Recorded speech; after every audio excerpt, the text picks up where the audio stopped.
You're tuned to The Drive on your 24/7 home of the black and gold. Steelers Nation Radio.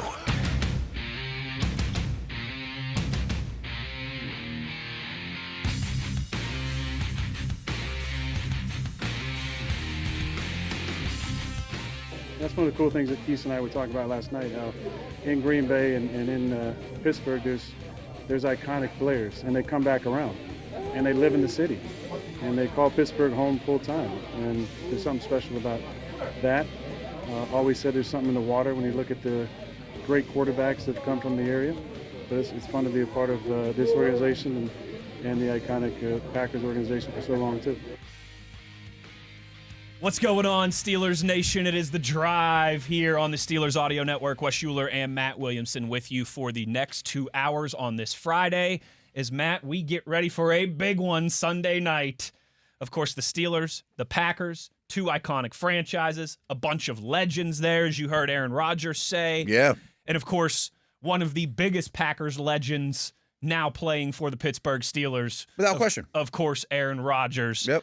This is going to be a big one, Matt. We talked a little bit about this yesterday, but there is a lot of other kind of mystical things around this game. It reminds me a little bit of the Dublin matchup in that regard. It's not just as simple as Steelers-Packers. It's not just as simple as Steelers-Vikings.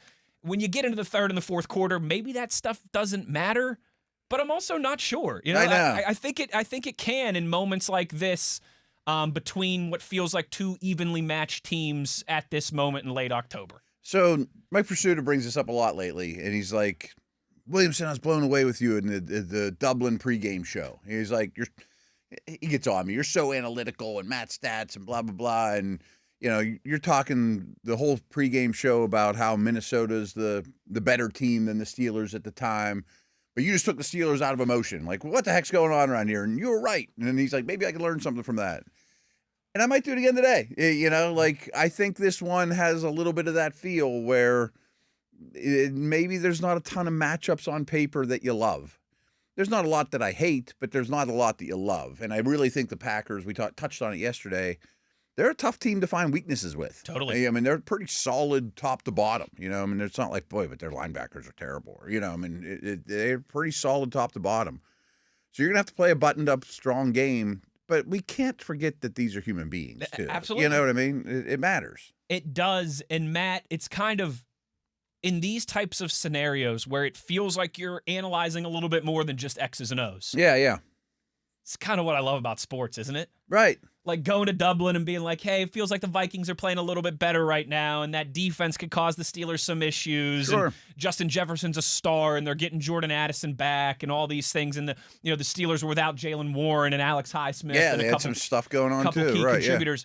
But it's like, this has been a moment 30 years in the making for this organization, and you can feel kind of Mr. Rooney's presence smiling down in the sunshine all over Dublin, and it feels like there's some magic behind this one. I mean, if you and I can feel it on the other flight that the players aren't on and the time there, you don't think the head coach and players and the people that matter feel it? 1,000%. Yeah, right. And I don't think, to be fair, that this is quite to that. This is not a game 30 years in the making, Of course. But this is one that it feels like there's some extra juice, there's some extra emotion, there's some extra X factors that you're not just writing out as matchups on a sheet of paper. And one of them is the defense getting embarrassed on Thursday night. That's another great point. Right. I mean, if it wasn't the Packers, if they were playing the Rams this week or whoever on Sunday Night Football, which is a big deal in itself. I mean, we can pretend like – so my uncle's one of the people that got me into sports or into football. He's, like 10 years older than me, give or take. Like he went to every Super Bowl in the 70s. Nice. It was in New Orleans or whatever. Like, sure. Tulane Stadium. Right. Like I was a little too young to really – but he was in his prime for that. You know what I mean?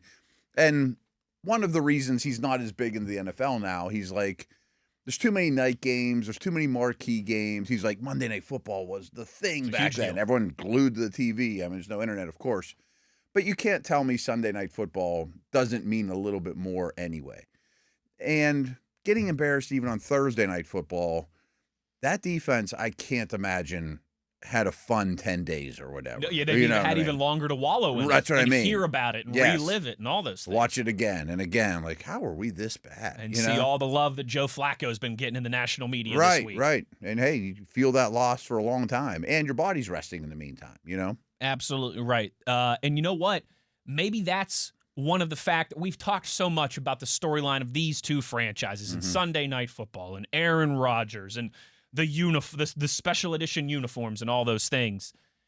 Could the rest advantage be one of the biggest factors for the Steelers? The more I do this for a living and the more I study it, and frankly, the more other people do the work on it, rest advantage is a huge deal. Especially really, when you get to kind really of this point of the season. Yeah, it's not December, but it's not September anymore either. Right. There's just a lot of data that shows teams with a rest advantage win a lot more than they lose. In a generic world, not knowing what the spreads are, blah, blah, blah. It's a big deal.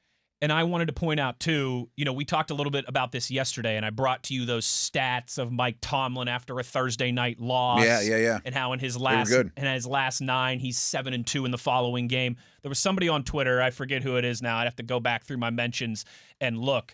I actually kind of that's after a Thursday road loss. Oh, okay. So I forget because someone was like, I kind of look back into that, and it's not exactly lining up. Okay. I don't know if I said road loss. I might have just said Thursday loss. Thursday road loss was and maybe. We know there's a lot more of those than the home. I just wanted to make sure that I put that caveat in there and made sure that I spoke clearly on that. And thanks to whoever kind of asked me an additional question about that on Twitter last night. But the bottom line is, Tomlin teams have rebounded in a very positive way after a Thursday road loss. Correct. And it hasn't happened just once or twice. This is year 19 for Mike Tomlin, so that's a pretty large sample size. And with all that stuff, Matt, there's a lot of excitement in that regard. Like, the mystic nature around this game, right? And all the other even factors when the schedule came out, and whoa, we can get Rodgers. 100%. To me, though, I think the fun part about this, too, is this kicks off a real stretch of it's prove it time for the Pittsburgh Steelers. Right. And you're coming off a loss. And you're could this coming be off a loss. 0-4 or could it be 3-1? If you were going into this stretch here as 5-1, I think you'd have a longer leash. I don't think you absolutely would. You got a buffer, yeah. There's a little bit of a buffer there of if you some of it's even just math in the division. If you play a bad game in here, who cares? You've built yourself up such a cushion that you can afford to have maybe a poor performance. Or you go 1-2 in these next 3, and it's like exactly. You're still 6-3. Strong, There's a big difference between still being 6-3 and now being 5-4. Very much so. And so, I've found myself, Matt, really getting excited for this game for the last couple of days because of the iconic nature of these franchises, because of Sunday Night Football, because of coming off the loss on a long week and how the Steelers will respond. Of course, because of the Aaron Rodgers storyline. One of the best to ever do it, going up against his old team for the first time, since exiting there 3 years ago after spending 18 years with that organization. But then I've kind of taken it a step further in those, times where I'm alone in the car or whatever and thinking about this game. Yeah. Man, speculation time is over. We think we know a lot about this team and the run game and the offense and Aaron Rodgers and DK Metcalf and the tight ends and the defense and the splash and the run defense and the yards surrendered and all this different stuff. But the next 3 weeks, it is time to line up and play and find out who you really are against 3 really good teams. They all look like playoff teams, I am so excited for this stretch run here because it's we spend so much portion of the early season. Who are you really? Speculating. Where can you improve? Where have you improved? But now it's time to go out there, line up and play and really show what you're worth, really show your mental against, like you said, 3 in all likelihood playoff teams. Maybe even a division winner or 2 as well. Yeah, and one of them's the Chargers who played last night, and I really felt like watching that game, and to your point, we're at the point of the season. Watching that game, I'm like, okay, the Chargers, I believe now it's not a one-off game. I'm like, Vikes are in trouble. Yes. And Chargers are a good playoff, potentially caliber team, and I think that's going to hold true. I don't think it's going to be like, man, that Thursday night game was kind of fluky for both these teams. I think they both kind of... And I never overestimate Thursday night games, but I felt like they both told us who they are. Side note, I think you even mentioned it yesterday. Let's look at the road defense And that's usually a pretty good defense. And saw Thursday it. night road defense wasn't so good last night. To say the least. They were the Vikes, folks. Yeah. I'm sure if your uncle was here talking to us, he'd be, lamenting about Thursday night football and how we didn't used to do that back. Oh, It was only on Thanksgiving, Exactly. And these different things. But yeah, so that's where it's gotten real fun for me, Matt, is there are, again, so many storylines from a Steelers perspective, from a Packers perspective, on the field and off the field heading into this one. A lot. But what really, as you kind of continue to go down that road, it's like, hey, we're going to find out, I think, exactly how we feel. I don't think there'll be many questions about what this team is, when we get to Thanksgiving 4 weeks from now or whatever. Yeah, because I you've think there'll got be so a lot of many boxes tests. checked, And then, good or bad. and then right after those 3, you got a trip to Chicago as well too, which doesn't look nearly as easy as it did. No, they're maybe starting at to the play pretty beginning well, of the right? season or the first couple weeks Yeah, of the yeah, season. they're starting to show who they are. This is kind of put up or shut up time, and that's not to say that they won't improve after these 3 games. You just are who you are. Not quite to that extent, but maybe much closer than you are now. Yeah, and it used to be, and it's still similar. 16-game schedule, coaches, media, they break it into Into 4 into quarters, yeah. And maybe that's just too convenient and too easy. But I feel like the first portion of the season is behind us. We're in the maybe break it into thirds, and this is the middle section. And then down the stretch, it's kind of like the war of attrition time. Like, okay, we know the good teams are, we know the bad teams are, but who's healthy? Yeah, Right. yeah, and who's playing well at the right time? That's the third phase of things. And then playoffs are their own beast, Absolutely. Absolutely. And so this is a real kind of start of an opportunity for the Steelers to prove, hey, those people who were very high on us, you were correct. We can be maybe not the We Chiefs, can hang. maybe not the Chiefs or the Bills, right? But we can be one of those Right. proverbial AFC contenders. Maybe not a favorite, but certainly a respected contender. Can be very relevant for the entire season. Yeah. Absolutely. Or 2-3 weeks from now, we could be singing a tune of, Ooh. look what happened when they ran into some real opponents here, and some of those issues, in the trenches were real, and some of those issues with the secondary were real, and you don't have enough playmakers on offense to overcome these things.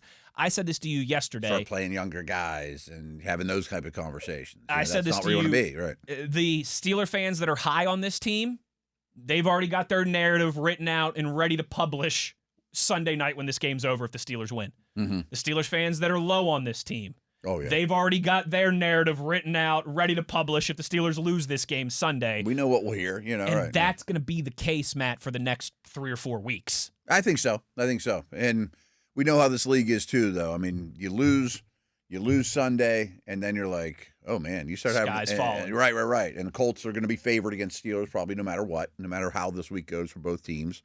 And I forget who they're playing. Somebody terrible. Tennessee. Tennessee, Yeah. yes. So they'll probably win again and keep the momentum going. And then if it's like, boy, they're on a 3-game losing streak, all of a sudden all the goodwill you put in the bank is spent. Absolutely right. All those, good tidings of you win in Dublin, you come back home off the bye week, you move to 4-1, and what everyone had been waiting for, finally a comfortable win, right, against the Browns. It wasn't like that one went down to the wire. You felt like, all right, this team is totally arrows pointed way up. Yeah, Thursday will be a little tricky, but they'll take care of the Bengals. Mm-hmm. Again, it's how fast a narrative can shift in the NFL. That's why we love it so much. And that's just how this league is. That's it's why not a Steeler thing; it's an NFL thing. That's why every game, it's the only league that can truly say every game matters. I don't want to hear that That's why from there's the so many NHL people and watching the that NBA Thursday and night game. Exactly Right. Exactly right. And so it is one of those games that, for a lot of different reasons, is very easy to sink your teeth into. If the Rangers and Capitals were the standalone game last night, it's not still like not this. like that. I mean, it's still not like the last when the night's Dodgers game. and the Yankees are playing in the middle of July on Sunday night baseball. Yeah. It's not the same. And they're the only ones that's actually throwing a baseball around at the time. Right. It's still not the same. No, Right, it's right. not. And that is why we love it, and that is why we are so jacked up and excited, of course, for things to get going on Sunday night. Roaming the sidelines Sunday night will be the great Missy Matthews. She will join us when we return on the other side to lend her thoughts and help us continue this Steelers-Packers preview. Wes Uhler, Matt Williamson, it's The Drive on a Friday.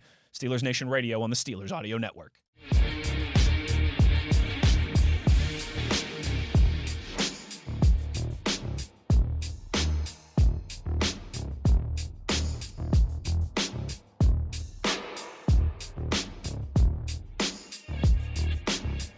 Back on the drive here on a Friday as all eyes are on Sunday night. Of course, the Steelers and the Packers. Joining us now to continue the conversation is the great Missy Matthews, the queen of the sideline. Of course, you will hear her on the Steelers flagship on the call with Rob King and Max Starks. Missy, thank you for taking the time here for us on a Friday, as always. And in kind of our opening segment, Matt and I were talking about some of the mystic nature around this game. It's kind of feeling, not quite to this extent, but similar to when the Steelers were in Dublin, where it's like, yeah, hey, it's Steelers, it's Vikings, it's going to play out on the football field over the course of 60 minutes. But there's a lot more into this, right? Particularly for the Steelers organization, for the Rooney family, all of those things. And again, maybe not quite to that magnitude, but it feels like there's some of this. The Steelers, the Packers, two iconic franchises, Sunday Night Football, special uniforms, and, of course, the Aaron Rodgers for the first time against the team where he played for 18 seasons. Do you agree with that? Do you feel any of that? That there's some, maybe some emotional elements that'll play into this game, perhaps just as much as the X's and O's? Yeah, absolutely. And agreed. Dublin was like on its own level, not just because it was in a different country. I just feel like, it's Sunday Night Football, which is just like such a prominent thing, like, you grew up watching Sunday Night Football and, people who played on it, it was just so cool. As you said, the fact that it's the Packers, the team that Aaron Rodgers used to play for. And I truly believe him when he says this isn't like a revenge game. He was very, kind in his words for Green Day, how he wants to retire there someday when it's the end. But I think in terms of how the Steelers wanted to play for the Rooney family in Ireland, his teammates 100% want him to get this win. Not just because he'll be, one of only 5 quarterbacks to beat all 32 teams if he does, but just because it's his former team. This is not the same as week 1 against the Jets. This is just completely different. They drafted him. He won a Super Bowl there. The MVPs, just the amount of time he spent there. And then I think, too, you add in the 1933 throwback uniforms. These two teams played in 1933. It's a culmination of a lot of really cool and special things that on their own would still be a big storyline, but it's like now you have them all mixed together. So there's definitely something to it. I even think, like, the folks with the millions watching on TV, the visual is going to be super cool too. It's supposed to be a pretty decent night. I'm sure it's going to be packed. You mentioned the different jerseys. I mean, Rodgers will be everywhere on the screen. And I think it was Labs that told us yesterday that the ticket prices are like through the roof. I mean, that this is a really, really hot seat, even by Sunday night standards. Do you expect this crowd to have a little extra jolt to it as well? Oh, absolutely. Yeah, and honestly, it's weird because we've only had 2 games in Pittsburgh so far. Yeah. Obviously, the home opener comes with its own jolt. It's like it's finally here. It's real football. It's in Pittsburgh. You get that. But even the Browns game was, a little crazy. And the fact that it's the Packers and it's Sunday night, and I know sometimes night games aren't as popular, to go back to what Labs was saying about those ticket prices. Mm-hmm. But I just think because it reminds me almost of last year against the Cowboys. It was like the Cowboys are in town. It's like the Packers are here, and it's Sunday night. This isn't a 1:00 game. There's just like an aura to it. And because of the 2 franchises who've clearly met in a Super Bowl before, and the Aaron Rodgers thing, there's no lack of storylines involving just Aaron, let alone, oh yeah, by the way, the team they're playing traded for Micah Parsons. Just a few weeks ago. It feels like, I guess, a few months ago at this point. But it's crazy when you think about it. No, it certainly is. And kind of sticking with that, Missy, there are some big superstar names on the defensive side of the football for both of these teams. And maybe one of these other X factors is how those superstars, how those all-pros, future Hall of Famers, Super Bowl champions in the case of Jalen Ramsey and Darius Slay, how they respond. Like Matt brought this up in the first segment when we were kind of talking about all the emotions and some of the mystical things around this game. He was like, don't forget a really prideful defense with a lot of all-time guys, greats, Super Bowl champions, all-pros, who have kind of been, pissed off and stewing in their performance since Thursday night as well, too. I got to feel like when you have the guys that have accomplished what they've accomplished, the pride that they have in their performance like the Steelers do, and so many veterans on that defense, that they're chomping at the bit to get out there against a good Packers offense and put a much better performance on tape. Oh, yeah. I mean, I was talking to Rob and Max earlier, and I truly believe the defense, it's like killing them that was a Thursday night, that performance, because you had to wait even longer. They probably didn't even enjoy the weekend off. You know what I mean? Because you're just stewing from what happened and just like how we got to fix this, but you can't fix it until you could put something better on tape. And they had to wait even longer for it. And I think knowing, what's at stake with this game, the next few games coming up, I mean, really the rest of their schedule, but there's some key games coming up that I think, if players don't want to look ahead, that we can look ahead and say, like, you got to get that one. Or if you get that one, that's really going to help them down the road. Or when you start looking at, the playoff picture and whatnot, even, amongst the division, you play the Bengals kind of soon too, again. So I definitely think this defense is ready to like right the ship, because what just went so wrong in Cincinnati can't happen again.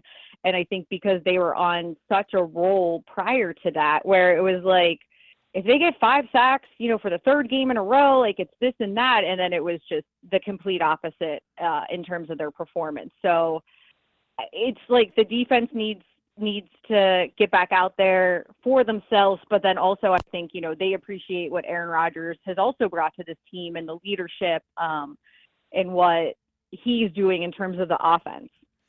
So Wes and I were kind of talking too about how this is sort of a pivotal game at this stage of the season. And you can say that most weeks, don't get me wrong, but is this the start of a losing streak? You got a tough schedule coming up here. Could this be the poor, you're talking a couple of weeks from now, like, should start playing younger guys? Or after, Sunday night, are we saying, that Thursday game is kind of a blip on the radar. That's not really who they are. I mean, I kind of am feeling that, especially with so many eyes on this game, that perception of this team could change dramatically with the outcome.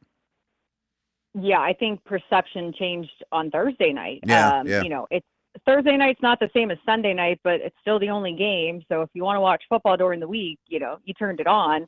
I think it was just also the manner in which they did it. Plus everybody loves a good story. So it's like, Joe Flacco having 12 practice reps with Jamar Chase, going out there and lighting up the Steelers and, getting the ball out quickly and just all these things that you didn't think would happen, not making his life a living hell, not sacking him and, stopping the run. Just that definitely changed I think at least the national perspective. I also think, the sky's kind of falling in Pittsburgh right now because of how that went down. And it was like that game that you should have won if you just look at it on paper. And we all know that is not how football works at all. The Steelers have won games, in recent years that they had no business winning, but it was their day and they just did one more right thing. And I think that really can sometimes go into it. But I also think as much as it's killing the defense to have to wait the 9 days to play again, Coach Tomlin's record is 14-5 after 9 days rest, usually coming off of a Thursday night game. You can even go back to the Christmas game and then the next game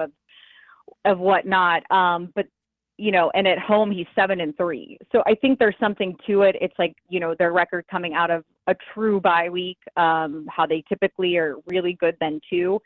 Hopefully this extra time that, streak can continue of, adding to the win column on it. Cause I think there is something about being able to, get a group to rest, recover, whatever you need to do, but then also get ready for a game that's not quickly, you're turning the page in the calendar. Missy, the last one we've got for you, I have just kind of noticed in the last 24 hours that this has like become a big discussion point for a lot of people.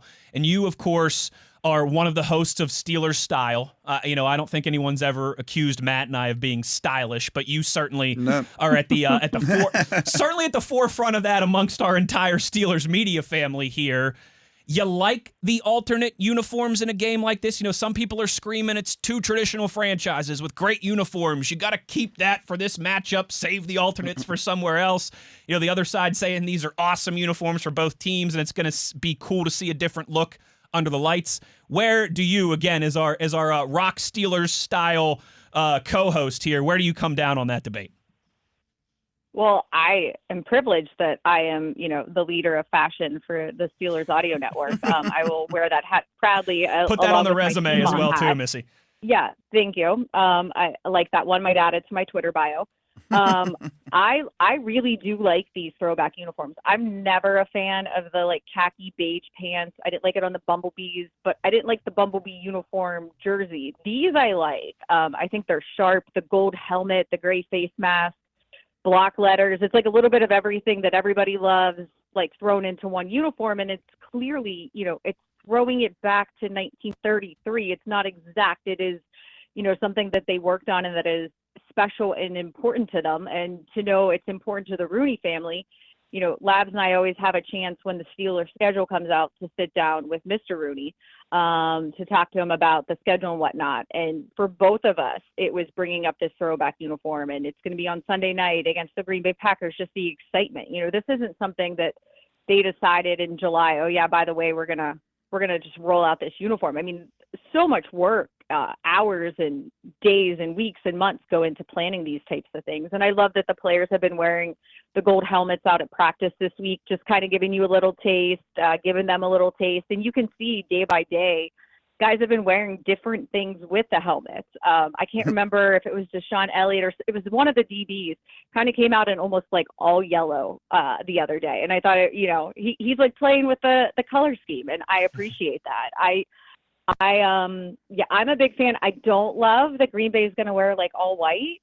Couldn't they have worn green? The Bengals wore all white last week. We wore our black jerseys. So that's one where it might look weird. If you're turning it on, you can instantly say, oh, that's the Jags and the Chiefs or whatever. This one you might have to stop and think for a second. But the Steelers, I'm a big fan of. Put it that way. So, Missy, I might not be the SNR fashion aficionado, but let's not discount the slimming effects of the Bumblebee jerseys on one Casey Hampton. I mean, those stripes they're not friendly to anybody type, put it that way. The great Missy Matthews, the queen of the sideline, and now our resident fashion expert here amongst our Steelers Audio Network family. Missy, great stuff as always. Thank you for taking the time, and we'll look forward to hearing you on the call on Sunday night. Sounds good, guys. See you Sunday. There she goes. Missy Matthews, always able to cover a bunch of different bases there with us, and that's why we love having her on the show. Big Hamp wore those jerseys for Good Lord. Good Lord. I mean, could you imagine Y.A. Black in one of those jerseys? Oh, yeah. Whoo, buddy. Yeah. Matt, Jerome didn't. Not exactly slimming, as Missy just said right there. Great stuff from her, as always. We got to get to our last break of the first hour here. When we return on the other side, it's time for a little 5-Star Friday. We'll get into our matchup segments here on The Drive. It's Steelers Nation Radio on the Steelers Audio Network.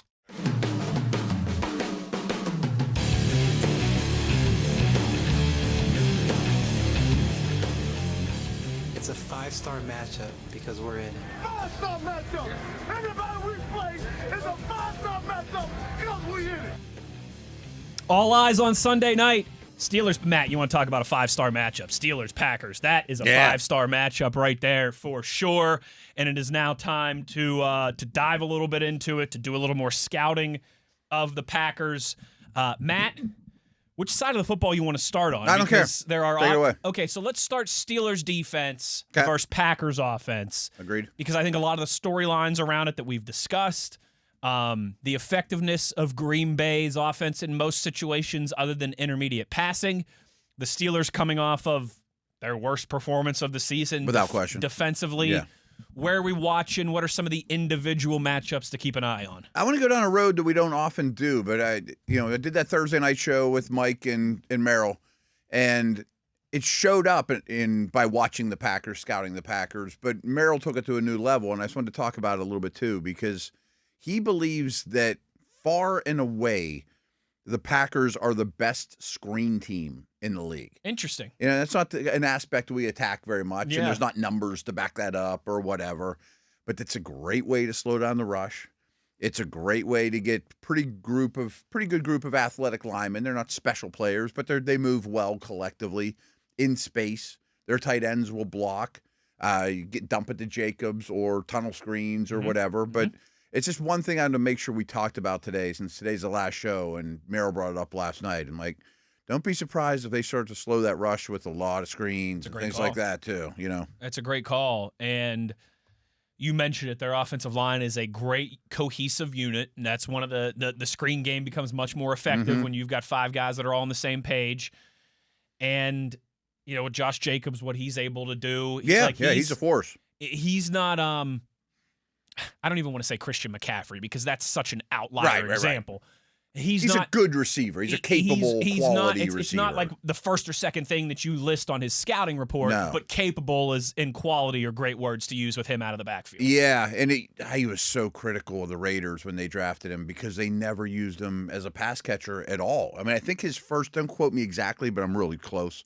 His first 2 years with the Raiders, he played like 6 third downs. Or third and longs, I mean, like 3rd and 1 he'd be out there. But, I mean, yeah, like he was never out there even then. And he was a really good receiver at Alabama, so Green Bay tapped into it. And, again, he's not going to run wide receiver routes like McCaffrey. Sure. You're going to get him ball in space. He's more than capable. That's just another thing he does well. And he gets a lot of touches overall. And we probably should have even just started with him. I mean, he's the foundation of the offense, even though Jordan Love's coming along nicely. But they want to run the ball. They're a high run percentage team. He's the top 5-6 running back in the league right now that finds the end zone. I was going to say, is he the best back they've seen all season? They've seen a couple good ones. Breece Hall's pretty good. Kenneth Walker, pretty good. Yeah, I think the answer is yes. Yeah. Quinshon Judkins. Judkins is rocketing up the list as we speak, but it may be a little early for him to say he's better than Jacobs. Yeah. Jacobs finds the end zone at a remarkable rate, too. I mean, he scored the most touchdowns amongst running backs since the start of the 2024 season. I mean, he and they're not all just plunges from short. I mean, he's productive. He gets the most out of pretty much every rep, and he's gonna be a 60-minute fight. Yeah, absolutely. And if they can get that screen game going, then all of a sudden you're kind of second guessing everything, and you're overthinking maybe at times. There's a number on a defense, man. Like absolutely. I start rushing upfield, and like they keep beating me over the top, and it's the same type of effect as an effective play action game. Yeah. Like it just has you second guessing and thinking for an extra second. Makes those linebackers hold their water longer than they want, and then they're rushing out to the flats or whatever, taking on linemen, which they don't love. I mean, the screen game can be really potent, and it's a hard thing to get good at. Yeah, no, absolutely. Timing, illegal men downfield, all that kind of stuff. Sure. Right. Again, that's one of those like all fingers on the fist have to be perfectly aligned, or if one guy's off their mark, it's going to be completely blown up. I forget what analyst I was listening to. It was 5-10 years ago, but it always stuck with me. And they said, if you see a good screen team, I can promise you they're a well-coached offensive team. Totally. You know what I mean? That makes a ton of sense. Yeah, they may do other things poorly, but I bet that it's a good coaching staff on offense if they run screens effectively. Like, that adds up. Takes a lot of practice time, Let's talk about Jordan Love, the quarterback here. Mm-hmm. You and I back in, I think it was training camp. We have 3-hour shows during training camp. Sure. Extra hour to kill. And there's practice and stuff going on. But a lot of times we also get into some bigger picture conversation. Sure. There's not a game to reflect on. Because we have an extra hour to kill. And while there is practice, it's not like there's games and a ton of tangible stuff for us to discuss. I remember one day, I can't remember whose list, but it was either like The Athletic or ESPN or NFL Network. One of those respected publications came out with their, I think it was top, or their quarterback rankings, like ranking every starter in the NFL. Maybe it was Sando's quarterback tier. Might have been Sando, somebody that we like and respect and keep an eye on their work. And I we did this whole segment on it. I want to say Jordan Love was like 10 or 11, if I remember. Okay. And I remember you saying that he's a guy that I could easily see if we do this exercise next year being close to the top 5. Yes. You still feeling that way with what you've seen from him through 6 games this year? I had a handful of quarterbacks this offseason. Some will make me look good, some will make me look bad, that I thought they have a real chance to be moving up. I think you mentioned that about C.J. Stroud. Stroud, I thought, would get back in that neighborhood. Lawrence, which I don't feel as good about. I don't think you gave Trevor Lawrence as much credit as Love and Stroud. I think you did say he'd May be better. was one, which I feel giving one of these on that one. May the other was ones, absolutely one. Great call by you. But Love was definitely on the list of still young, developing players. I think careers are drastically going the right direction. And maybe I expected a smidge more out of him at the end of October, but there's a lot to like. There really is. And I definitely think that I was more right than wrong by putting him on that list, that he has positive momentum. One of the things I wasn't big on him coming out of school. It was a small school. And frankly, he made a lot of the same mistakes over and over. You know, like, is this guy learning from his mistakes or not? I mean, but the gifts were obviously there. And I bet if he was sitting here, he would credit Rodgers and his time for sitting behind Rodgers. Sure. And Rodgers learned a lot from Favre. You know, like, I'm going to side note it here. I mean, the year I was with the Browns was the year Rodgers came out of college. You know, so we didn't draft a quarterback. We drafted Braylon Edwards, but I watched Rodgers. I graded him. And he was not this freewheeling guy.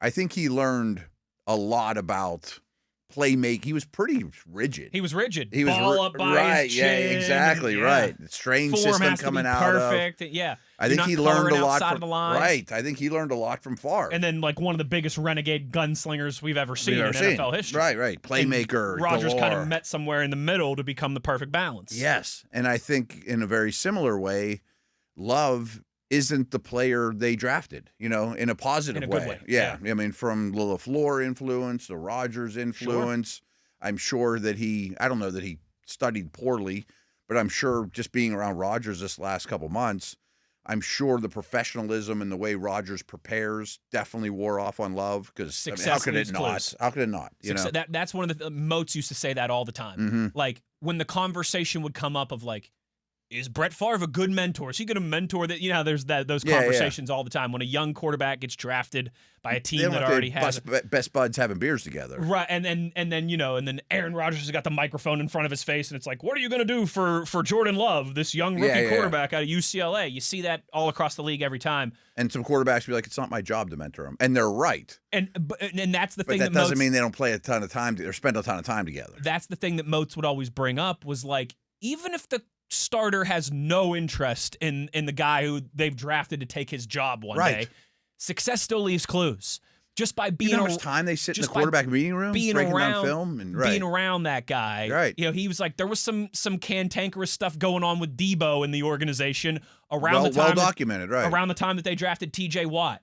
But Steve Young and Joe Montana didn't like each other, but Young will be like, I learned a ton from him. Success leaves clues. Yeah, because even if they're not putting their arm around you and you're my best friend and I can't wait for you to take my job one day, if you're still watching and studying how that guy prepares and handles themselves, success leaves clues. Yeah, it's a great saying, and I'm sure especially in a quarterback room. I mean, people forget about what a positional room looks like and how many hours they spend in their position meeting rooms. With the two other quarterbacks and I say there's like 5 people in there, maybe 4, you know, that spend every waking hour that they can either in structured meetings or afterwards they stay over or whatever.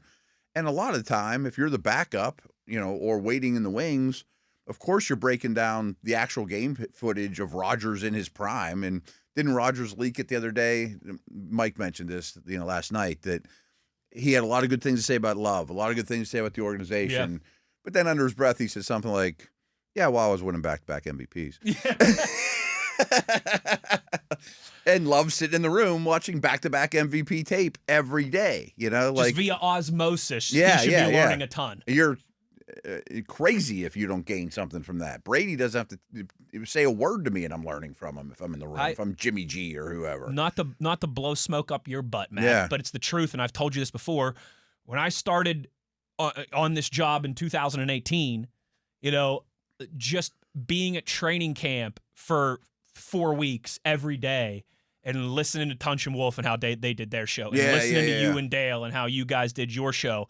I was only doing a 1-hour show at that point, 1-hour solo show by myself, but just sitting around you guys, watching how you interacted, watching how you guys watch practice, what you're looking for. You know, like, that was huge for me. It makes a ton of sense. Right. I mean, we all had people we've learned from every step of the way, and you're crazy if you don't embrace all of that. And back to the original question, yes, Love is very much on the right path.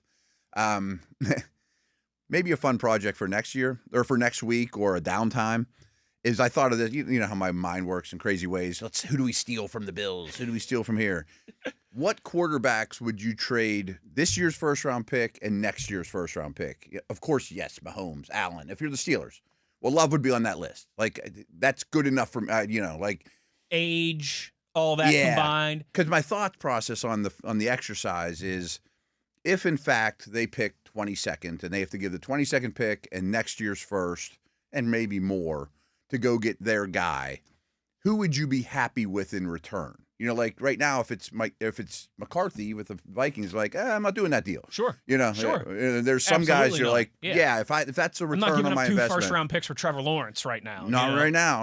I'll take my chances and use the picks on my own, or I'll use them on a guy coming out rather than Fernando Mendoza. Right. But if it's Love, yeah.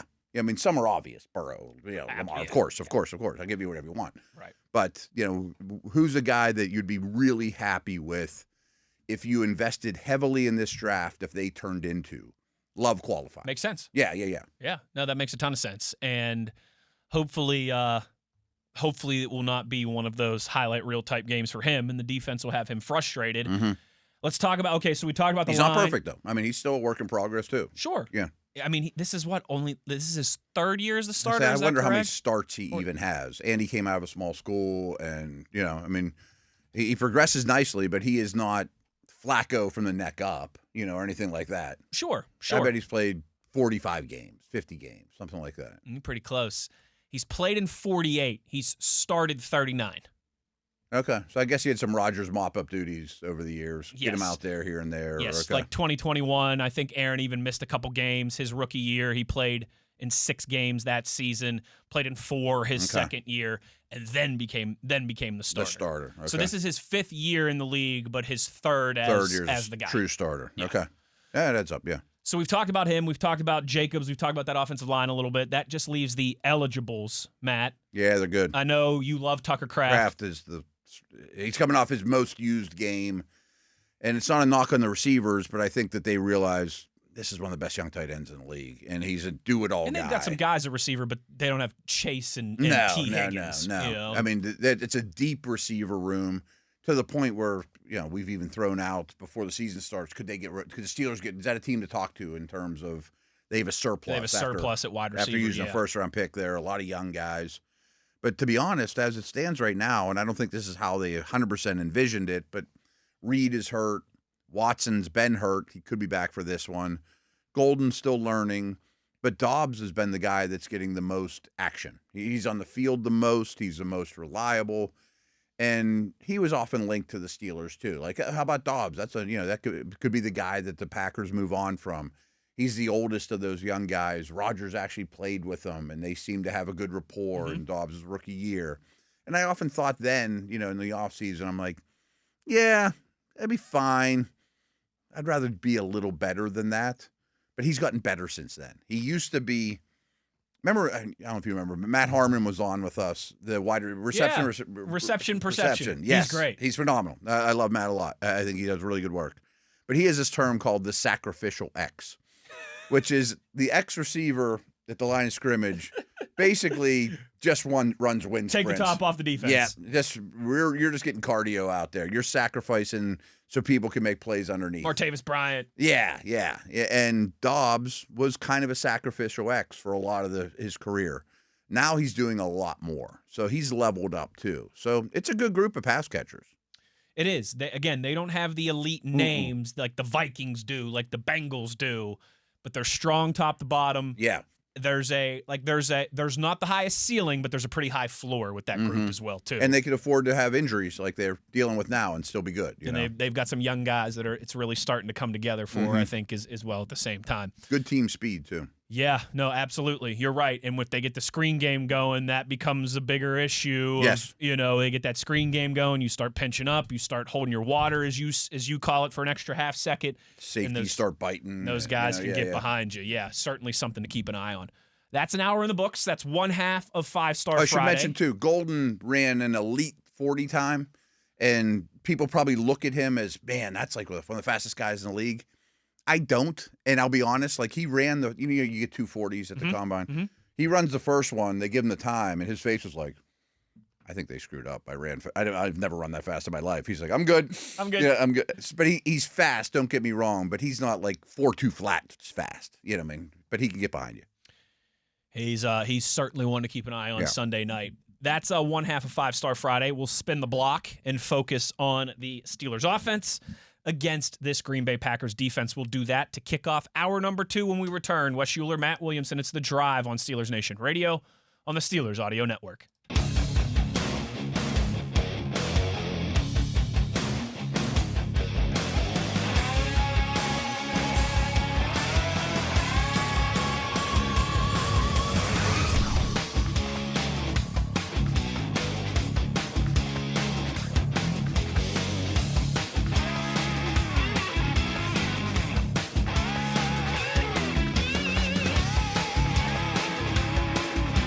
Good evening, Steeler Nation. How we doing?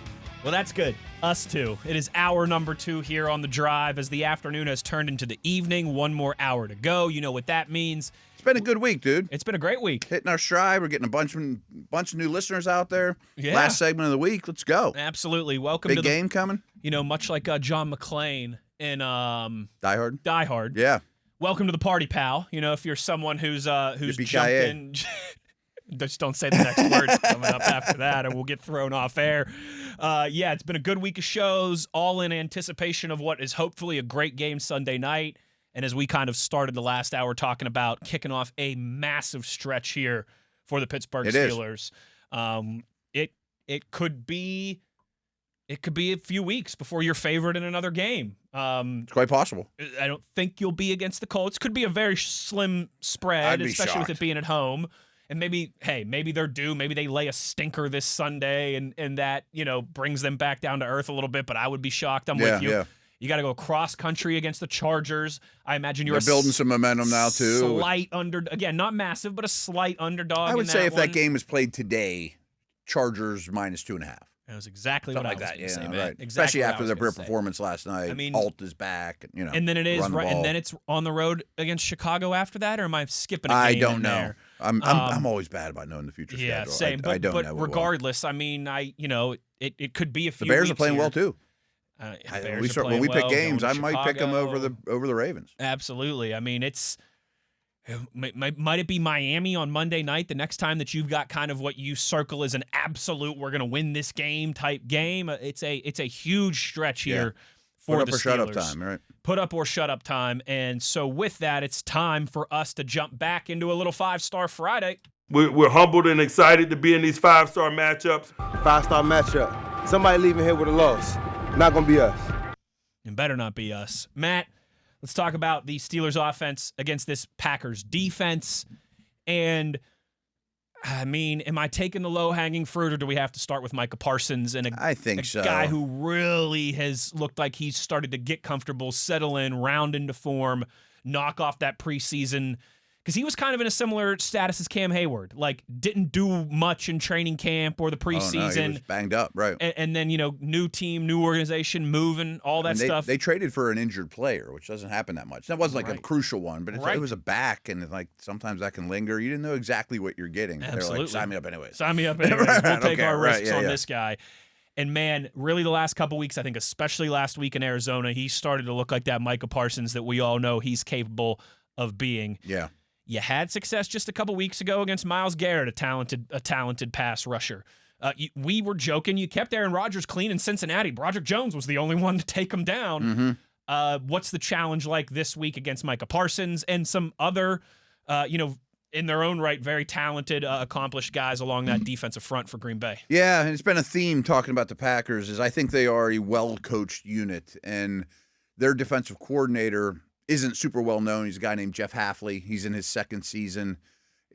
Changed things around quite a bit from how they used to play defense. Zone heavy, but they're really fundamentally sound.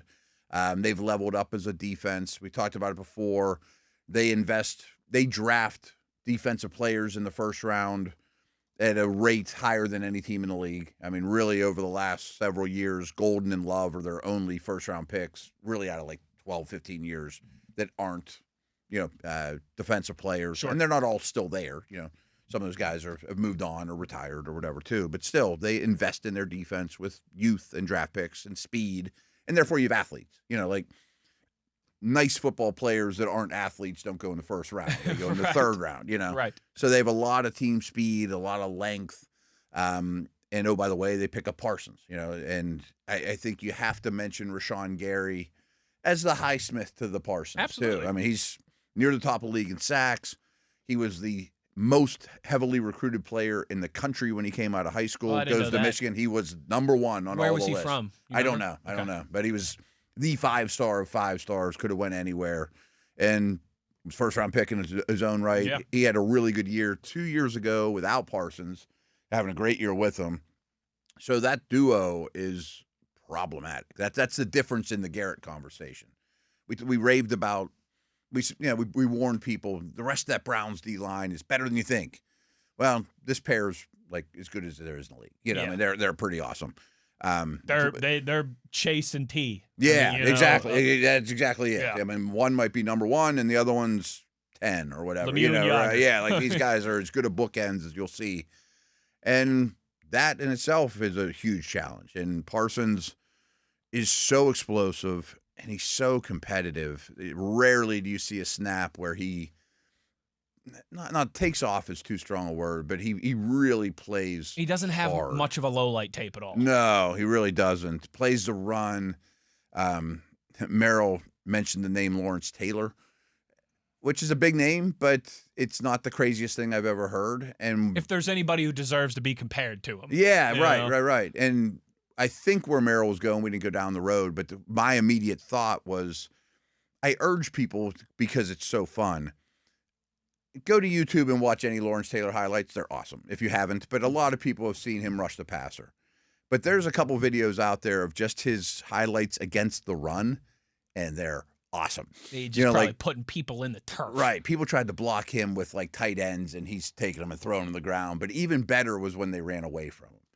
He would just chase right parallel down the line of scrimmage like he's chasing quarterbacks. Like a big grizzly bear. Yeah, and just accelerating as fast as anyone on the field. And you'll get some of that stuff from Parsons, too. So, you run away from him, but that doesn't mean the play's over. Yeah, right. Yeah. Yeah, no, absolutely. So that's where it starts with them, is that defensive front. And another tough task for the Steelers' offensive line, who has – they've stepped up. Looked improved, absolutely. Big test for the tackles, and the tackles seem to be getting better and better. They do, and they've had a couple solid tests this year so far. Mm-hmm. Seattle was a very good front. The Patriots had some guys that can hurt that Seattle front, I hope people realize now, was no joke. It's probably top 5 in the NFL. Oh, yeah. But this feels like, again, ratcheted up just a little bit of another level of a test. You combine the Sunday night, under the lights, only show in town type elements as well, too. We talk about narratives, right? I mentioned that to you yesterday and today. There's a lot of, you can already, if you and I were, journalist reporters instead of radio hosts, we could already write out our articles. You know what I mean? Yeah, and just fill in some of the gaps. If Broderick Jones and Troy Fautanu play well, limit these guys. Aaron Rodgers doesn't get sacked. Maybe he gets sacked once and that's it. They're going to impact the game. I mean, the Myles Garrett impact was remarkably low. That's not going to happen again, And frankly, if you played Garrett 10 times, that's probably his 1 out of 10 performance, Sure. But this is one of those, if you're able to have success, man, the praise and the attention that's going to be given to Jones and Fautanu is going to be loud on Monday, rightfully so. Yeah. This could be a strong case for you pick up the 5th-year option. Absolutely. Absolutely. And I'm not expecting him to be on an island like he's Anthony Munoz against Parsons, winning time and time again. Just limit the damage. Absolutely. Yeah. Absolutely. If they don't, though, if those guys end up wrecking the game and hitting Aaron Rodgers a handful of times, then all of a sudden it becomes the opposite storyline, right? Yeah. These guys are first-round picks. What's going on out here? Why aren't we seeing the results? How come they're letting these edge rushers wreck the game plan? It's a big 60 minutes for Fautanu and Broderick as well. Yeah, and even if you just look at pressure rate, though, Steelers are one of the best in the league. Now, I've said this 1,000 times, and I think pressure rate follows this, but especially sacks is as much a quarterback stat as a protection stat. You've been preaching that for a long time. It just absolutely is. There's some quarterbacks that don't take sacks. There's some that just know how to get out of their hands. Yeah, I mean, so there's some that start like Josh Allen that get sacked a lot, and then they quickly learn, and he's they a hardly perfect get example. sacked. Right, ever. right. And then there's the Justin Fields. Not trying to pick on him, but he takes a ton of sacks. Caleb Williams, you've seen the improvement. Getting a little better. Still not great, but getting much better than where he was last year. So the Steelers are one of the best in the league in pressure rate, and part of it's because they don't hold the ball very long. I mean, blocking for Aaron Rodgers is easier than blocking for Lamar Jackson. It just is. Sure. It's a whole second longer or whatever, which is an eternity. It's like a second in the ring with Mike Tyson, but they have mitigated pass rush well in the past. I mean, like when we previewed the Patriots, they were leading the league in sacks. Mm-hmm. Their pass rush didn't take over or anything, Totally. And I'm looking for more of that on Sunday night from those guys. Second level for this Green Bay defense is this athletes. They got athletes, The so two I wonder how linebackers, I wonder how that relates to an athlete in his own right, Jalen Warren. Yeah, we'll see. This pairing, I think Edgerrin Cooper's maybe the next great off the ball linebacker. I forget where I forget where I was listening to you. Maybe it was on the preview show with I've mentioned with a couple Mike times and this Murray, week, but yeah. I remember hearing you say that earlier this week that you're like, this guy could be by this time next year he could be a star. He could be a star. You watch a lot of college. I mean, he was not a traditional Jack Lambert, Mike linebacker. He was kind of that overhang guy that would cover the slots at A&M, and then he blew up the combine. He's super long, and he goes in the early second round, mid-second round, and kind of is a project. Well, sometimes projects hit. Yes, they do. And he's starting to really put it together as an impact all over the field type of guy.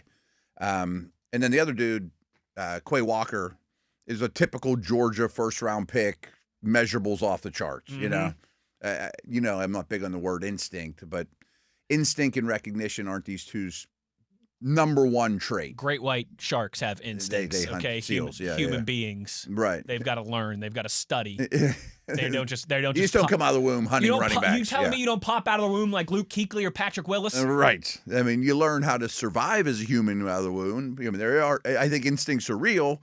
I just don't think breathe, you got to eat. Yeah, that type of thing. Yeah, you cry and things like that. They're out of control. But I don't think you hunt running backs or recognize zone blitzes and things of that nature. Whatever. I don't go on a tangent. But this linebacker group can hunt. They can really hunt, and they cover a lot of ground, and they're well coached. They don't force a lot of turnovers, but they do everything else That's pretty what's well. nuts about It's so weird. 3 turnovers versus they've turned the ball over 3 times, and they've caused 3. There's no turnovers in the Packer game. It's wild. I think particularly for how little that defense forces turnovers. Again, when you consider the speed and the athletes that they have on the field. Right. That's the Love values football pretty well. Jacobs is known as a fumbler. I think it's weirder that the defense has only caused 3 than the other way around. It's all weird, but still. All right, last piece of this. Talk to me about the Packers secondary. It's the weakest. I would say every step of the way it gets a little weaker. Okay. You know looks what like I mean? a good week for Calvin Austin to be back in the fold. I agree. I think their corners are fine, and they benefit from those around them.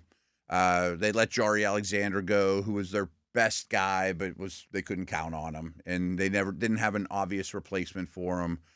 I think I said earlier in the week that I know they don't have a first-round pick, but if they did, kind of bet it would be a corner. Sure. You know what I mean? Like if you're placing a bet on what's the Packers' first-round pick here in Pittsburgh in April of 2026, you're going defensive back. Right. Or now I guess their first pick's in the second round. Well, that's true. Yeah, right. Good but point. Still.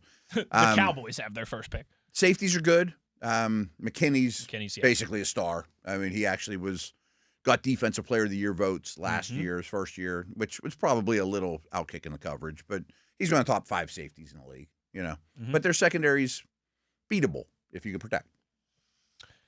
It's a big opportunity. It's a big one. There's a lot of, again, I think there's a lot of brand name matchups in this one, on both sides of the football for both teams, and that makes it exciting. There is a little 5-Star Friday to kind of set the stage for Sunday night. Some of the names, some of the matchups that you should be keeping an eye on. Steelers-Packers, 8:15 under the lights at Acrisure Stadium. When we return, it is time to go around the league. We do this every single Friday. Yes, we are completely, fully focused on Pittsburgh and Green Bay, but there's also a ton of other important games across the National Football League. We'll discuss those. We'll give some predictions on those when we return. Wes Uhler, Matt Williamson. It is The Drive on Steelers Nation Radio on the Steelers Audio Network.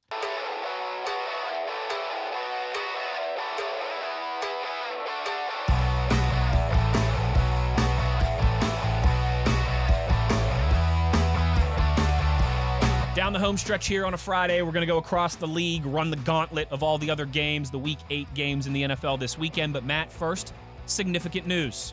Oh. Lamar Jackson, a full participant in Ravens practice today. Okay.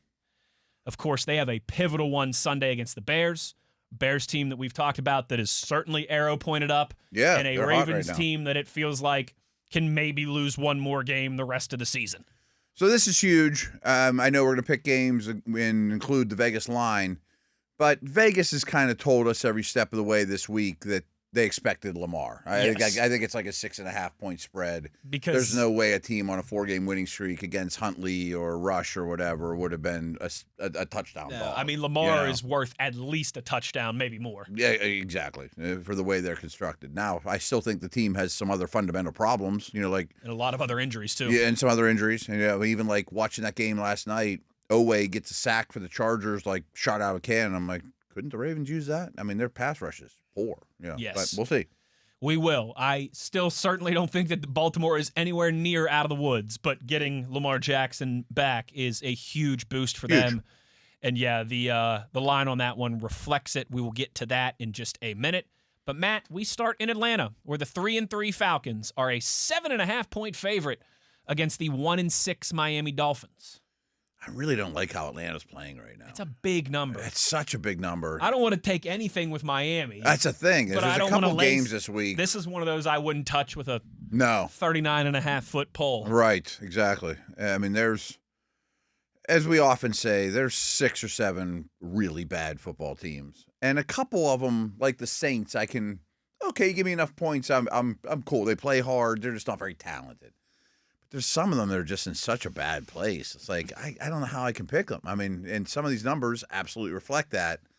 I wish Atlanta was playing somebody else so I could pick against them. Or that if they were 6.5-point favorites, I'd lay the points. They'll win by a touchdown. They'll win by a touchdown. But you know what I'm doing on this one is I'm going to parlay it or I'm going to buy it down somehow. Okay, yeah. That might make some sense. Tease it or something. Tease it, get that number down a little bit, and then lay some points with Atlanta. I would think Atlanta's smart enough just to be like, we're just going to give it to Bijan over and over, and he runs for 180 and you win, but I just don't know if that's by 7.5. But I can't take the Dolphins. I'm with you on that, particularly on the road. Although maybe some of those Ferraris will run in the weather. Yeah, weather's the controlled no weather climate of like Mercedes-Benz Waddle could have a nice Stadium. day, and the Chan, and right. That's why I wouldn't touch it.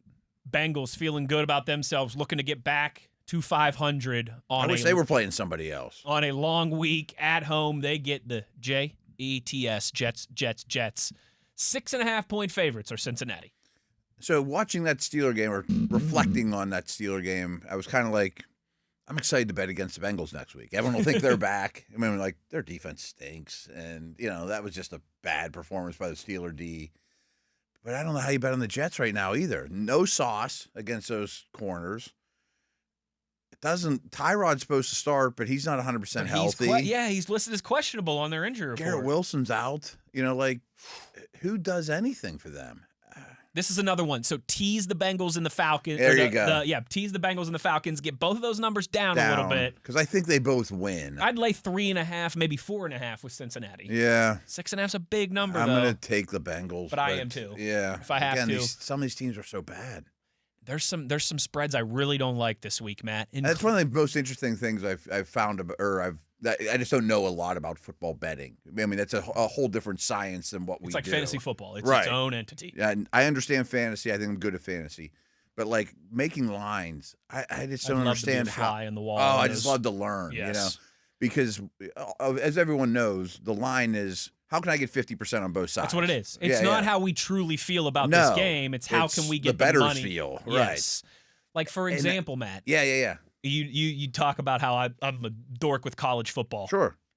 If you look historically, BYU's lines are never where they should be. You know why? No.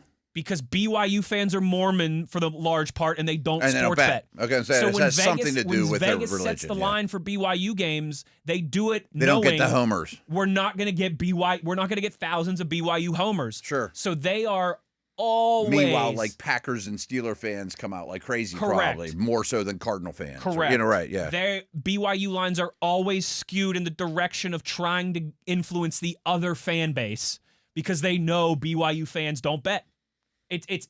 That's awesome. Yeah. It's historic. It makes all the sense You in the can world. look. The BYU line is either when they're bad, it's never as bad as it should be. When they're good, it's never as good as it should be because Vegas needs money on both sides, not Okay. just on one side. Like it's. I want to get back to my NFL point. That's in a why, second, just real quick but too. Yeah.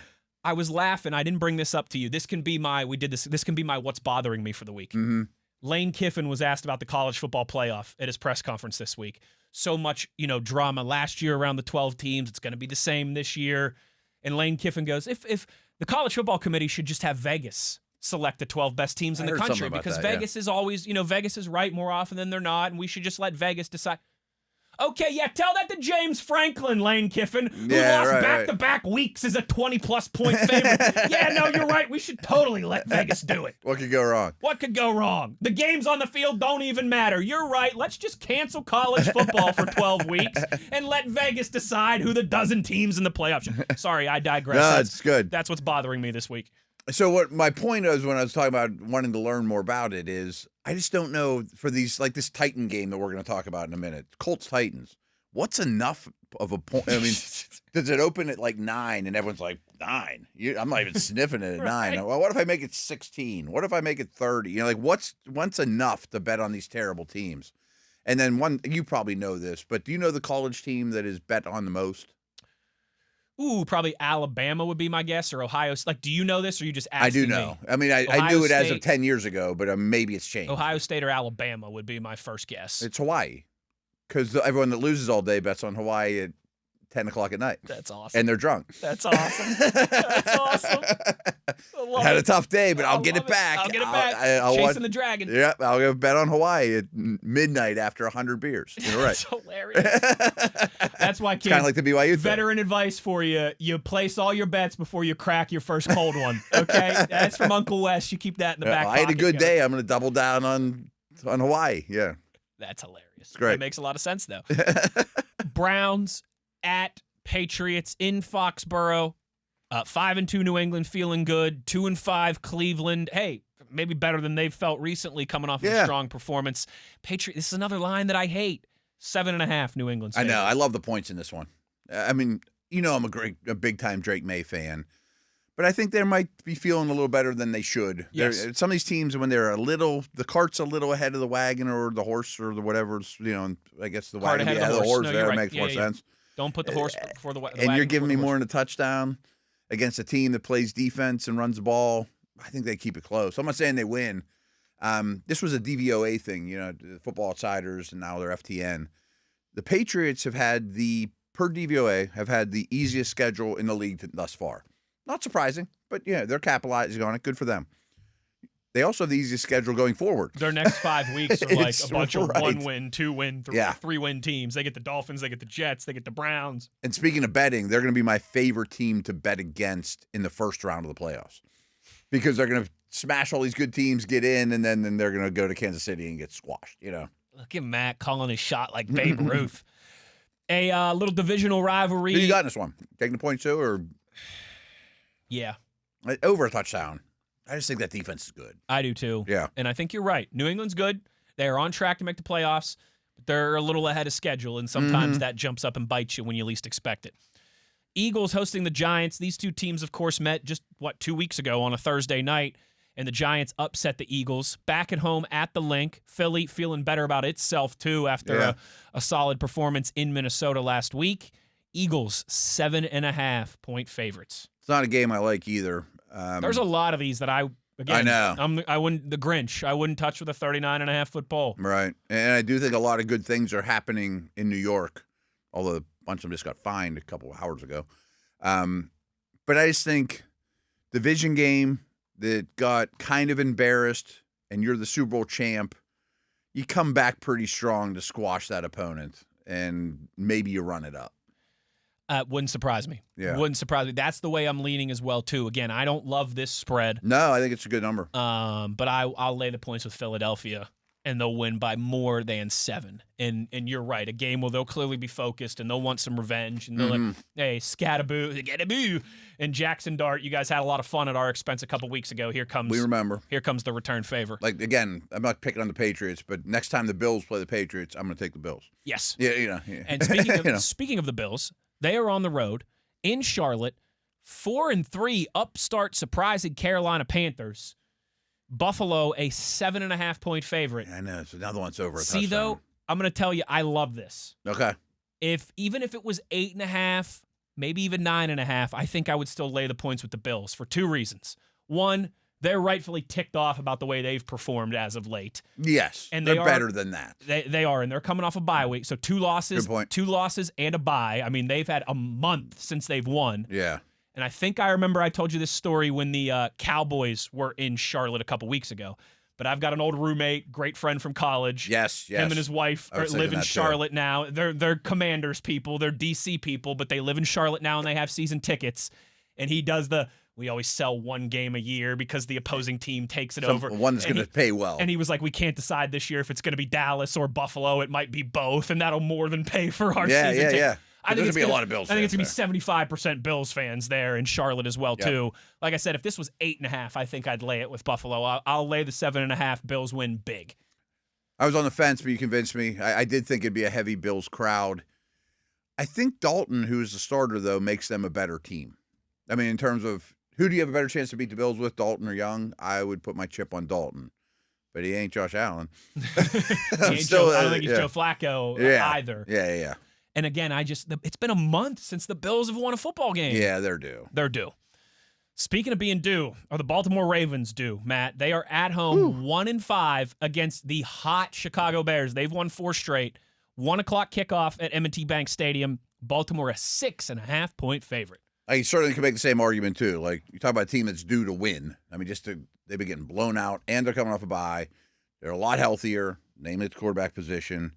But in the meantime, the Bears have been winning every game. It looked like, you look at this one way back, it's like the Ravens will come out of the bye, they'll blow out a bunch of bad teams, tough part of the schedule is behind them. Well, the Bears are figuring things out. Rookie head coach and second-year quarterback are getting it, and the Bears cause a ton of turnovers. I like the Ravens to win, but not by a ton. I think it's a close game and one they could lose. I completely agree. I think Lamar makes the difference. Yeah. But I also think it's going to be fair to expect him. He's going to have to knock off some rust and get comfortable once again, too. No after doubt, missing right. a few weeks. He can't be 100%. No. I mean, he hardly practiced this week. It's not MVP form Lamar. No.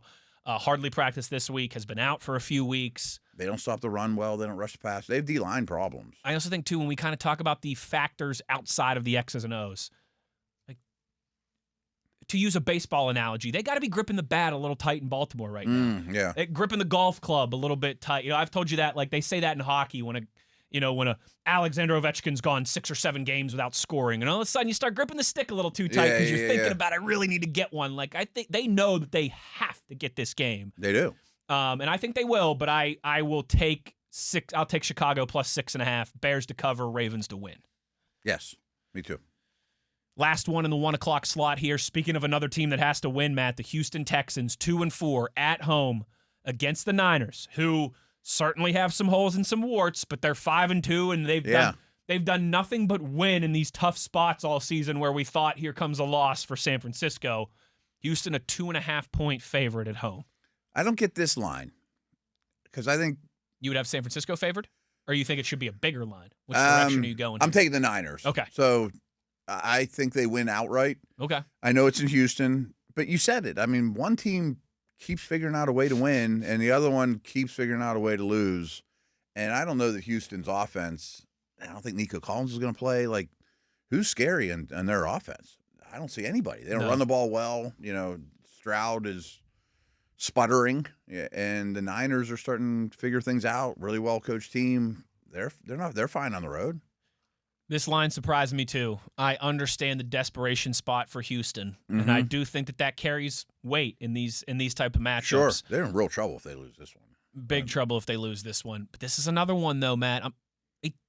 It's going to be a bowl game type atmosphere. There's going to be 50% Niners fans there. We've seen how they travel. Yeah. And Houston is not one of those kind of, prevent opposition from invading your stadium type opponents. I'm going to take the Niners in the points as well, too. I don't know if I'm outright as confident as you that San Francisco wins. Yeah. But I'll take them plus 2.5. Absolutely. I don't know who I'd take if it was Niners minus 2.5. To me, that would be tough for me. Right. Yeah, It's a great point. I might take Houston in the points if that's the scenario. Maybe. Either way, I wouldn't hate it if you could buy this up to 3.5, whichever way you're going. Tease it, buy it, get yourself a little bit of help there. As Mike Pursuta would say, make the points work in your favor. Just put a little more money on it. Into the 4 o'clock slate here. A divisional matchup in New Orleans between the 1-6 Saints and the 5-2 Tampa Bay Bucks. This one surprises me a little bit as well, too, Matt. Tampa only a 3.5-point favorite against the Saints. And last I saw when I was picking it on Peacock and Williamson was 4.5. So, I mean, it must be moving heavily that direction. And I was shocked it was – my exact words, I think, were, man, I was shocked that this was only 4.5 and that now it's less. And then I started thinking through it. I'm like, man, Tampa's got a lot of injuries. They do. And short week on the road. Rest advantage, back to the Steeler thing. They played Monday night. Division game, and I you're bet giving them points. Maybe this is something that we should look into. I wonder what team's record is the week after playing the Lions. Because they're physical, they beat you up. Right. It's like back in the day, like people would always point out the records of teams after they would face the Steelers or the Ravens. Yeah, yeah. Because you're getting beat up by Debo, you're getting beat up by Ray Lewis for 60 minutes. How do you look the next week? The year the Niners most recently went to the Super Bowl, they were a really good running team, typical Shanahan team. They lost to the Chiefs, right? Every opponent the week after lost. They were 0-16. You can't be 7. After playing the Niners, you're saying. Week after playing the Niners, they lost. They just got run on and beat up. I mean, it was 16 games. It was 16 teams. That's a big sample size. That means something, right? It certainly does. And I wonder if that's some of the factor at play here. I'm taking the home dog. Are you? Home dog on a rest advantage division game. I bet that pays more than it loses. But the number does seem small. I mean, Tampa's like 4 tiers ahead of the Saints. The only dog that I like more than a home dog is Baker Mayfield. He got that dog in him, man, enough to match the home dog, enough to overcome some of the. I'm going to lay the 3.5 with Tampa. I get it. They are better than the Saints. I mean, one of the things I will give credit for to Vegas, I don't want to sound like Lane Kiffin here, okay, but I'll meet him halfway, is that typically when a line looks too good to be true, I know. It is too good to be true. You're like, I'm going to hit that one hard. Oh, yeah, what's Vegas thinking? They're stupid. They overlooked this game. Have you seen the Vegas Strip? Have you seen all those buildings that they build out there? They're right much more than they are wrong, certainly. But I'm gonna take Baker to overcome some of that and Tampa Bay to bounce back against a divisional foe. Mile High Stadium. This will be a fun one. The 5-2 Broncos host the 3-1 Dallas Cowboys. High-flying Cowboys offense against a good Broncos defense. Struggling Broncos offense. You take that fourth quarter against the Giants for away. Majority of the year, yes. Against a Swiss cheese Cowboys defense. Denver 3.5 points favorites at home. These two teams have played in some of the wildest games of the year too. I mean, it's true. Dallas just sets up to be a wild game because it's probably the best offense in the league. I think the Colts or Cowboys is the best offense in the league. Biggest over-under of the week. Probably not a surprise to you is in this one, yeah. So another, I think, a Pursuta betting term is if you think the underdog has a real chance to win, take the points. That's what he tells me all the time. Okay, I thought so. Pursuta says to me all the time, people who bet money line are dumb.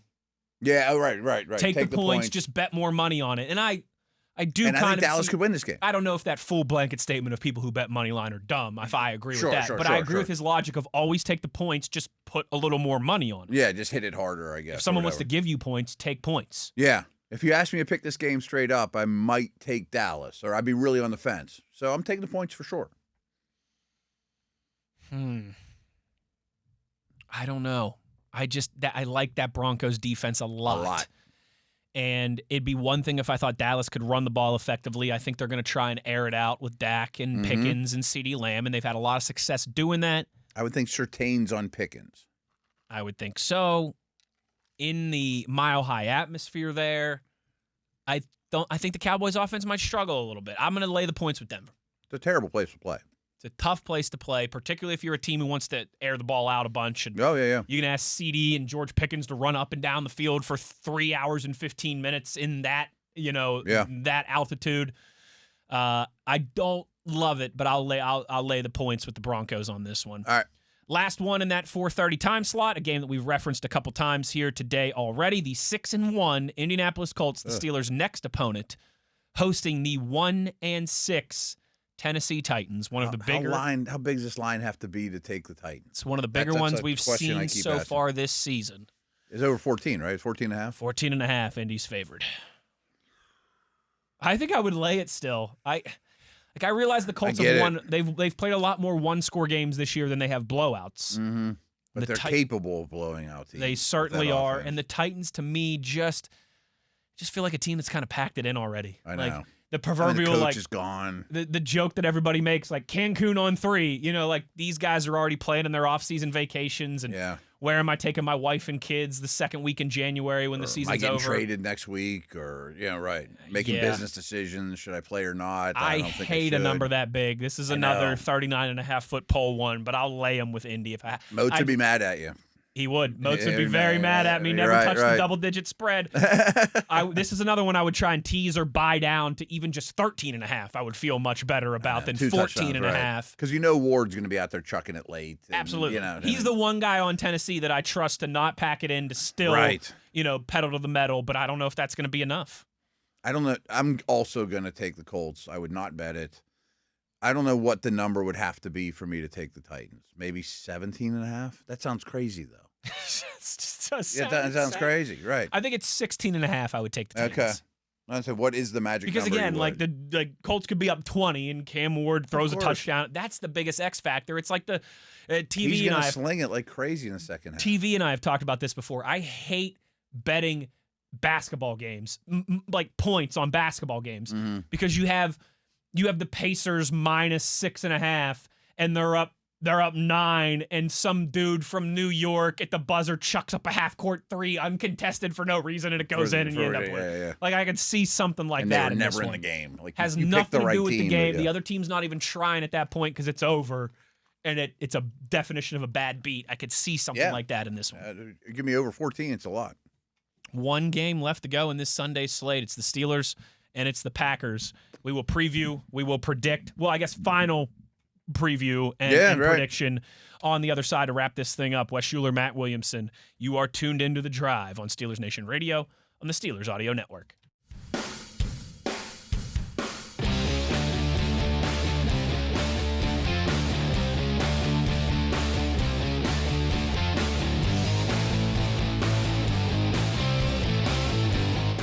Here we go, Steelers Nation. It is the granddaddy of them all. No, that's the Rose Bowl, but it kind of feels like the Rose Bowl a little bit on Sunday night. Yeah, I'm really psyched about this game. Me too. Again, you and I have had this conversation. It's like the book 1984. All animals are created equal, but some are more equal than others. Yeah. You know? Like that is, all games are created equal, but all games are important, but some are more important than others.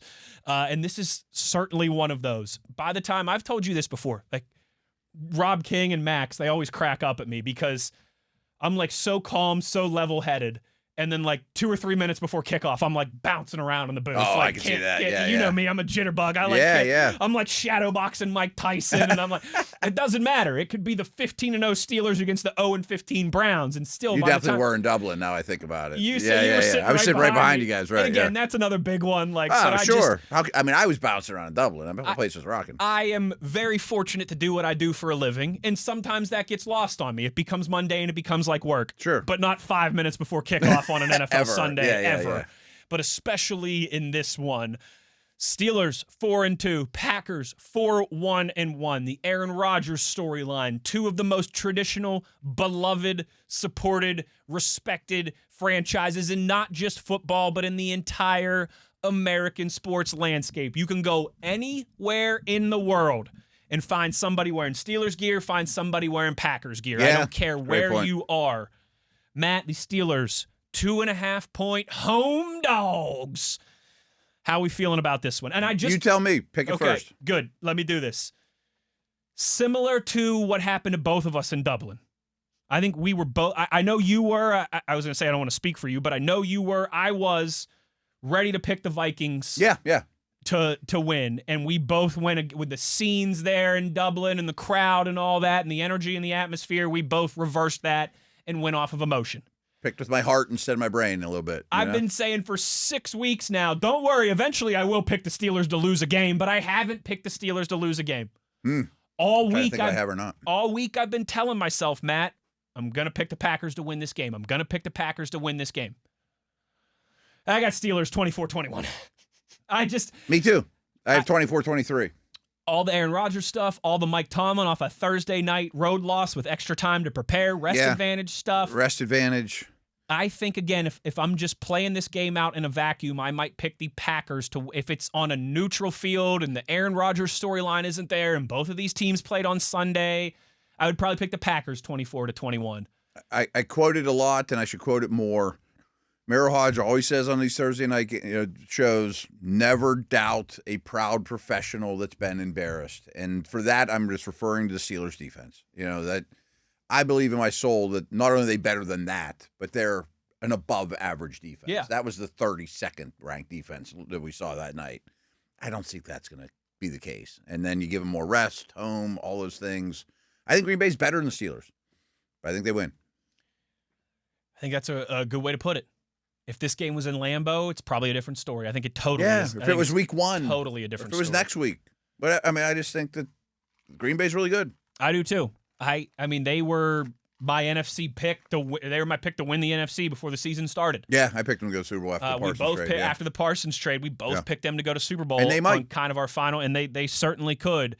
But just again, it feels like there's some magic. It feels like there's some, as Missy alluded to as well, too. Like, all the embarrassment stuff, all the Aaron Rodgers stuff, all the Mike Tomlin with extra rest stuff.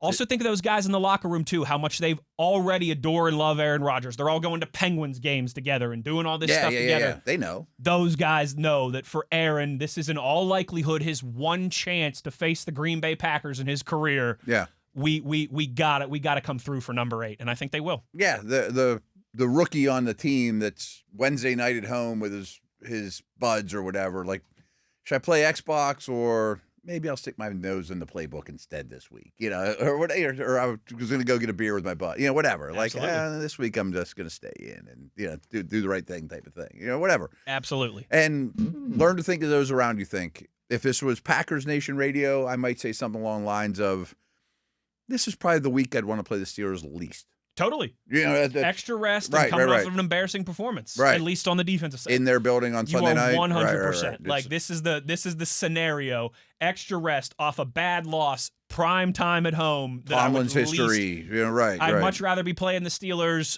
1 o'clock after normally. they beat the Patriots at 1 o'clock on a Sunday. 100%. Yeah. 1,000,000%. So I think we're on the same page there. We will both. Oh, wait, what's your score prediction? I don't think you said 24-23. Oh, so we're not far off. No. You've got a little closer one, but I've got 24-21. Hopefully, we're back here on Monday recapping a victory and here we go. We're 5-2. We're in a great spot, and you got a That'd big be a nice one. position to be in. Or we're going to be. Or the sky could be falling. It's DEFCON. Yeah. You're only 4-3 now, and you're staring down the barrel of another tough stretch. I mean, we both picked them to win. I don't think the Steelers could win this game by 20, but I think they could lose it by 20. Ooh. I mean, I'm not trying to cover my butt, but I mean, there's a chance we come in here Monday like, oh no. That could happen. I don't like closing down the show like That's a terrible way to end a good week, wasn't it? Somebody tell a funny joke quick right, so we can right. get out of here. Let me tell you this story about, It was a really good week. Thanks to all of our guests this week. Thanks to Missy Matthews for joining us today. Big shout out to Nathan hanging out with us here and learning the ropes and everything.